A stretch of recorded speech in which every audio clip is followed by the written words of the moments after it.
భద్రాద్రి కొత్తగూడెం పౌరులందరికీ నా నమస్కారం. ఈరోజు 10 సెప్టెంబర్.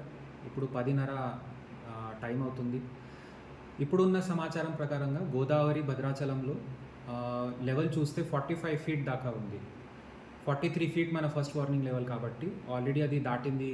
సో అందరూ గోదావరి పరివాహక ప్రాంతంలో ఉన్న జనాలకి నా విజ్ఞప్తి, మీరు దయచేసి బయట వెళ్ళడం, పొలాల్లో వెళ్ళడం, వాగు దగ్గరికి వెళ్ళడం అట్లాంటివి ఎటువంటి ప్రయత్నాలు చేయకూడదు. వాగులు కూడా చాలా పొంగి ప్రవహిస్తున్నారు.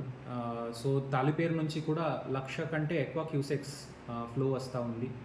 ఇంకా మనకి సమాచారం ఏముందంటే ఇంద్రావతి మరియు శబరి ఈ 2 నదులు ఆ ప్రాంతంలో చాలా భారీ వర్షం జరుగుతుంది. సో దానివల్ల ఇప్పటికే మన లెవెల్ 45 ఫీట్ ఉంది. ఇంకా పెరిగే అవకాశం ఉంది కాబట్టి రాత్రి వరకు మనకి లెవెల్ పెరుగుతూ పోతుంది. రేపు కూడా ఆ ప్రాంతంలో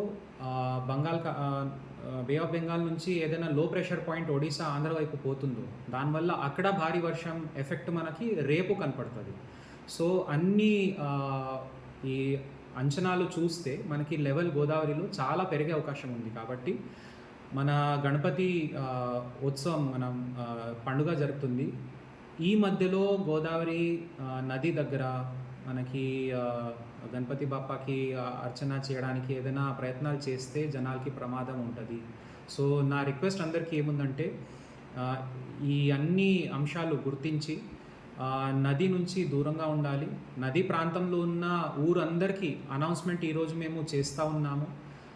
దయచేసి ఎవరు కూడా ప్రమాదకర సిచ్యువేషన్లో స్టక్ అవ్వద్దు అని నా అన్ని ప్రయత్నాలు మా యంత్రాంగం చేస్తుంది. మీరు కూడా అందరూ సహకరించాలని నా విజ్ఞప్తి. Thank you.